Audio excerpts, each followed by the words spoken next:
Hello दोस्तों। तो बच्चों, आज हम पढ़ेंगे जो बीएससी आपका 5वां सेमेस्टर है। 5वें सेमेस्टर का आपका जो चल रहा था, जो क्लास सेकंड पेपर का सेकंड पेपर जो सेकंड पेपर नहीं, फर्स्ट पेपर है आपका। फर्स्ट पेपर में आपका चल रहा था non chordata, protozoa to echinodermata, hemichordata आपको पढ़ना हो। तो हेमिकार्डेटा तक है सिलेबस में, लेकिन आपको इकेनोडर्मिटा तक ही पढ़ना है। तो इसमें हम ये देखेंगे कि जैसे जो तीसरी यूनिट है, वो इसमें सिर्फ एक ही फाइलम हमको पढ़ना है, एनेलिडा का। तीसरी यूनिट में सिंगल फाइलम हमको पढ़ना है एनेलिडा का। तीसरी यूनिट में सिंगल फाइलम एनेलिडा का पढ़ना है। और एनेलिडा का खुद जीता जागता सबूत है, जो आप देखे भी होंगे गांव घर में अगल बगल ऐसा दिखता होगा। केंचुआ देखा होगा आपने, जिसका वैज्ञानिक नाम है फेरेटिमा पोस्थुमा। तो जो फेरेटिमा पोस्थुमा अपने सामान्य मिट्टी उट्टी में, गीली मिट्टी में ऐसे देखा होगा जरूर, मेरे हिसाब से तो ऐसे समझते आप देखे होंगे। बरसात के दिनों में द्वार वोर में पानी वानी भर जाता तभी दिखता है, खेतों में दिखता है, धान रोपने के समय दिखता है, कहीं पे ऐसे गड़े उड़े में पानी भरा रहा तो वहां पे दिखता है। जोंक भी दिखती है आपको। और हमको जो बीएससी में सिलेबस में पढ़ना है, इस वजह से हमको जोंक ही पढ़नी है। एनेलिडा में हमको लीच पढ़ना है, और उसका वैज्ञानिक नाम होता है या बायोलॉजिकल नेम हिरुडिनेरिया बोर्टियाइडिस। तो हिरुडिनेरिया हमको पढ़ना है इसमें। उसके पहले हमें एनेलिडा का पढ़ेंगे जनरल कैरेक्टर। और जनरल कैरेक्टर में समझते हैं, जैसे सभी फाइलम का आपने पढ़ा है, आपने प्रोटोजोआ का पढ़ा है, आपने पोरीफेरा का पढ़ा है, आपने सिलेंट्रेटा का पढ़ा, आपने टीनोफोरा का पढ़ा है, आपने उसके बाद प्लेटियनमेंथीज का पढ़ा, उसके बाद स्केलमेंथीज में आपने एस्केरिस पढ़ा। और उसके बाद तीसरी यूनिट शुरू होती है। मैं उम्मीद करता हूं कि ये समझ में आएगा। कुछ व्यक्तिगत व्यस्तता के कारण मैं क्लास नहीं ले पा रहा था। अब उम्मीद करते हैं कि आपकी परीक्षा, एक जरूरी सूचना ये भी है कि जो विशेष इंफॉर्मेशन ये है यूनिवर्सिटी का, पूर्वांचल विश्वविद्यालय जौनपुर का, कि ये परीक्षाएं दिसंबर में आपकी होंगी। नवंबर में टाइम टेबल आएगा। नवंबर में टाइम टेबल आएगा और दिसंबर में इसकी परीक्षाएं होंगी संभवतः, ऐसा अनुमान लग रहा है। और ये लगभग लगभग कंफर्म है और सही भी है। ठीक है ना। तो हम आपसे एज ए टीचर ये रिक्वेस्ट करेंगे, उम्मीद करते हैं, विश्वास दिलाते हैं आपको कि मैं तो अपना सिलेबस पूरा करूंगा, लेकिन आप भी रिवीजन का कार्य अपना करते रहिएगा, कंप्लीट करते रहिएगा सिलेबस।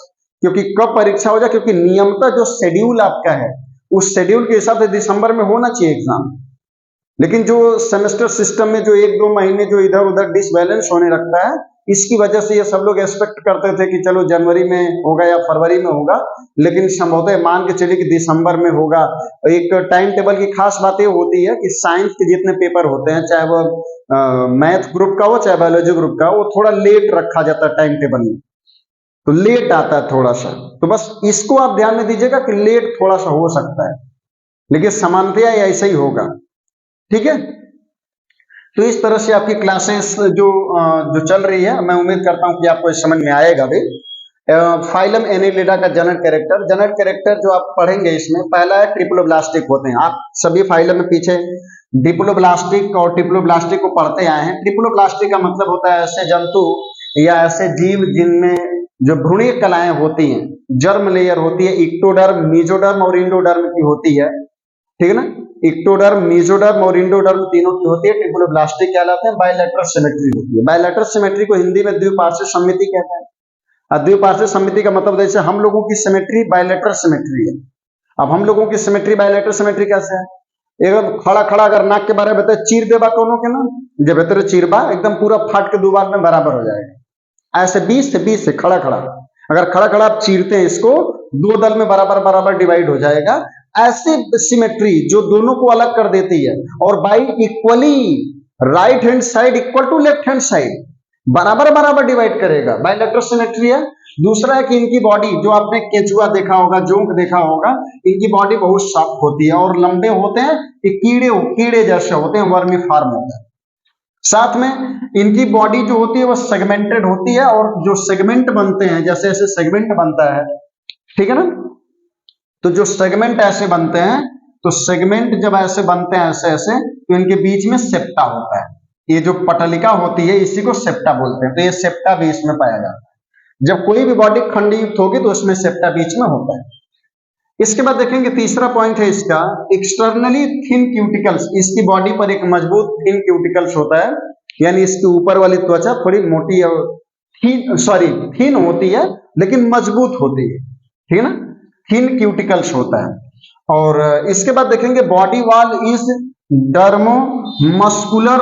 डर्मोमस्कुलर शब्द का मतलब समझ लीजिएगा, डर्मोमस्कुलर का मतलब हो गया कि ऊपर की डर्म वाली स्किन, ऊपर वाली स्किन को डर्म कहते हैं, डर्मो कहते हैं, ठीक है ना, और नीचे की जो मसल्स होती है उसे मस्कुलर कहेंगे। अब इसमें क्या होता है कि ऊपर वाला जो होता है यानी आउटर सिस्टम जो होता है वो इसका काइटिनस होता है।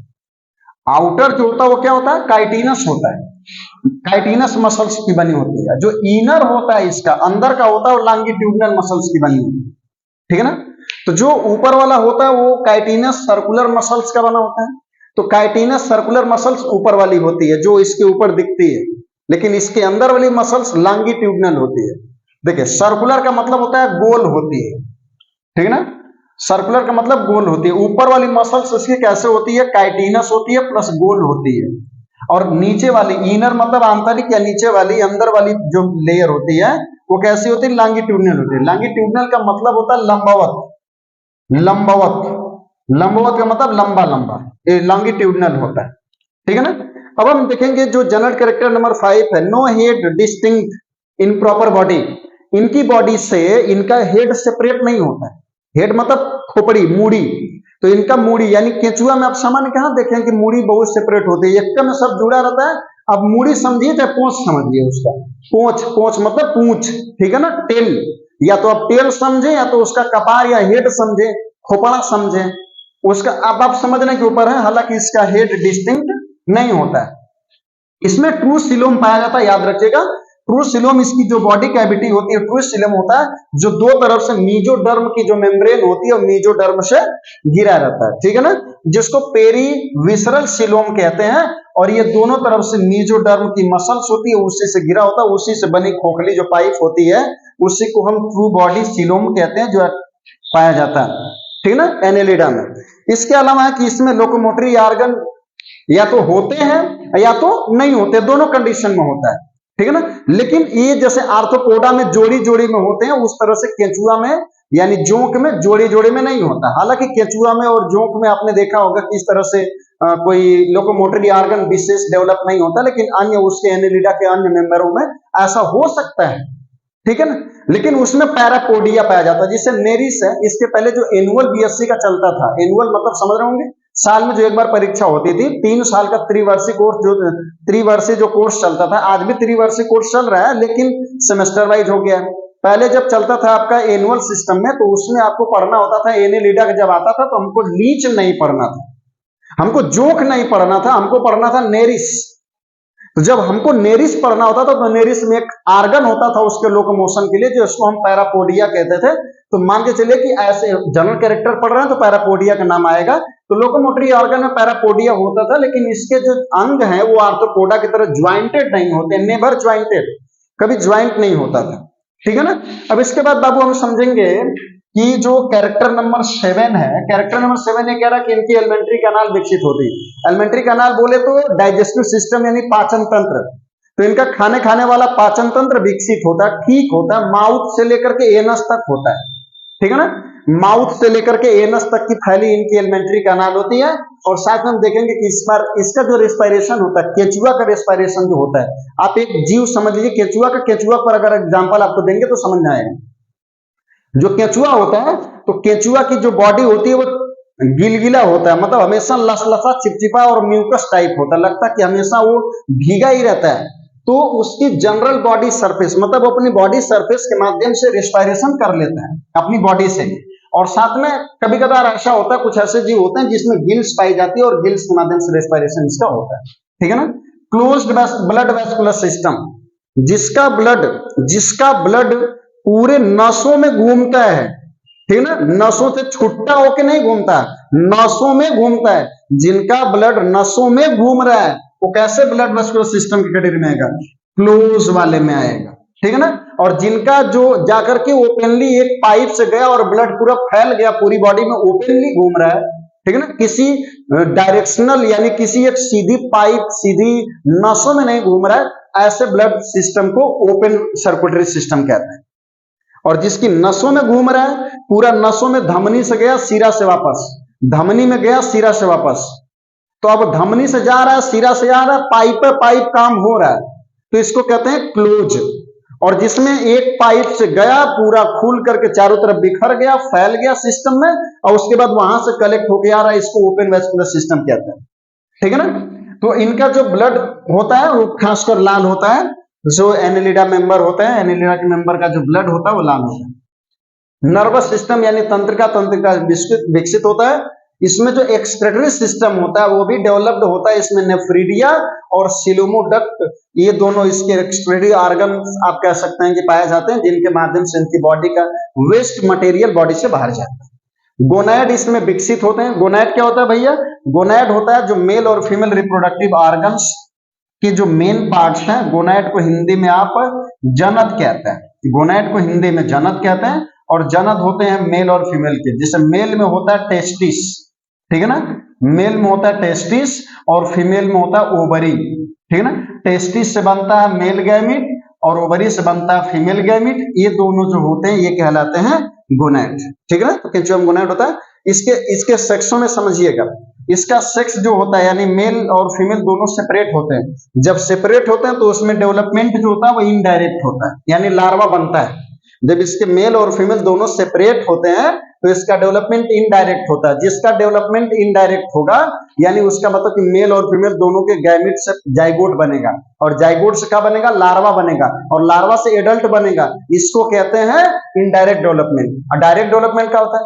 डायरेक्ट डेवलपमेंट में बाबू होता क्या है, जो इसमें मेल और फीमेल दोनों यूनाइटेड एक ही में होते हैं उसमें डायरेक्ट डेवलपमेंट होता है, लार्वा पीरियड नहीं होता। तो जिसमें डायरेक्ट डेवलपमेंट होता है उसमें लार्वा नहीं होता। जिसमें डायरेक्ट डेवलपमेंट होता है उसमें लार्वा नहीं होता है। जिसमें इनडायरेक्ट डेवलपमेंट होता है उसमें लार्वल कंडीशन पाई जाती है। इसके बाद हम देखेंगे इसका कि ये मोस्टली यानी मूल रूप से जलीय होते हैं, फ्रेश वाटर में पाए जाते हैं, समुद्री जल में पाए जाते हैं। कुछ टेरेस्ट्रियल होते हैं, कुछ स्थलीय होते हैं, जमीन पर पाए जाते हैं, और कुछ होते हैं जो बीलों में रहते हैं, बरोविंग होते हैं। तो कुछ बील में पाए जाते हैं, कुछ फ्रेश वाटर में पाए जाते हैं, और कुछ समुद्री जल यानी मैराइन वाटर में पाए जाते हैं, सी वाटर में। कुछ टेरेस्ट्रियल होते हैं। टेरेस्ट्रियल का मतलब होता है स्थल पर, और उसके बाद एक्वेटिक का मतलब होता है जलीय, ठीक है ना। तो ये था एनेलिडा का सामान्य जनरल कैरेक्टर। इसके बाद हम जस्ट देखेंगे इसका क्लासिफिकेशन।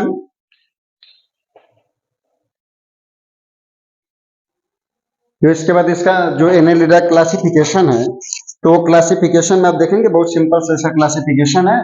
और क्लासिफिकेशन में एक पॉलीकीटा इसका क्लास है, दूसरा जो इसका क्लास है वो ओलिगोकीटा है, और तीसरा हीरुडीनिया है, ठीक है ना। तीन क्लास हैं इसके, एक हीरुडीनिया है, एक ओलिगोकीटा है, एक पॉलीकीटा है। तो पॉलीकीटा में जो तीन सब क्लास है उसमें पहला है एरेंशिया, दूसरा है सेडेंटेरिया, और तीसरा है आर्की एनेलिडा या आर्की एनेलिड। तो आर्की एनेलिड में डिनोफिलस आता है, एग्जांपल इसका आर्की एनेलिड में डिनोफिलस है। उसके बाद सेडेंटेरिया में इसका एरेनिकोला है, और इरेंशिया में इसका नेरिस है, ठीक है ना। उसके बाद दूसरा जो इसका क्लास है ओलिगोकीटा, तो ओलिगोकीटा में लुम्ब्रिकुलिडा आता है, लुम्ब्रिकुलिडा में लुम्ब्रिकुलस आता है। उसके बाद ट्यूबिफिसिडा, तो ट्यूबिफिसिडा में इसका ट्यूबिफेक्स आता है। और तीसरा है हैप्लोटैलोइडा, तो हैप्लोटैलोइडा में आता है फेरेटिमा। फेरेटिमा को ही केचुआ कहते हैं या जोंक कहते हैं, सॉरी केचुआ कहते हैं या फेरेटिमा पोस्थुमा कहते हैं। केचुआ को किसानों का मित्र भी कहा जाता है। और तीसरा नंबर जो आपका आएगा हीरुडीनिया, तो हीरुडीनिया में जो आपका ऑर्डर है एकैंथोडेलिडा। एकैंथोडेलिडा जो देखिए नाम बायोलॉजी का थोड़ा टेढ़ा मेढ़ा तो रहेगा ही, एकैंथोडेलिडा है। एकैंथोडेलिडा इसका एग्जांपल है। दूसरा है रिंकोडेलिडा, तो रिंकोडेलिडा में पोंटोडेलिडा, तो पोंटोडेला इसका एग्जांपल है, पोंटोडेला। और उसके बाद ग्नैथोडेलिडा में इसका हीरुडिनेरिया है, और उसके बाद फायरिंगोडेलिडा में इसका डीना है, ठीक है ना। तो फायरिंगोडेलिडा में इसका डीना है, और उसके बाद ग्नैथोडेलिडा में इसका हीरुडिनेरिया है, और उसके बाद रिंकोडेलिडा में इसका पोंटोडेला, ठीक है ना। ये इसका क्लासिफिकेशन सामान्यतः जनरल कैरेक्टर और क्लासिफिकेशन आपका एनेलिडा का कंप्लीट होता है। उम्मीद करते हैं कि आपको समझ में आया भी होगा। अगर मैं उम्मीद करूंगा कि अगर थोड़ा बहुत अगर आपको धुंधला दिख रहा होगा तो जो नाम मैंने बोला है उस नाम को देख करके और उसके बाद आपके पास नोटबुक होगा, नोटबुक से अच्छे से क्लासिफिकेशन का नोट कर लीजिए। सबके याद करने का भैया एक तरीका, कोनो में फार्मूला, कोनो देवी देवता काली माई डी बाबा है नहीं। आपको काम अपने से करना पड़ेगा और अपने से मेहनत करनी पड़ेगी।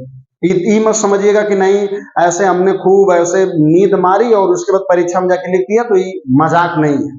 ठीक है, क्लासिफिकेशन याद करने के लिए और किसी भी तरह का डायग्राम याद करने के लिए लिखना पड़ेगा आपको, बनाना पड़ेगा आपको। जितनी बार आप बनाएंगे, जितनी बार आप सीखेंगे, उतना ही बेहतर आपको याद होगा। बाकी अगर 3-5 करेंगे ना तो फिर 3-5 परीक्षा में करना है, भूलवाइएगा मत इसमें।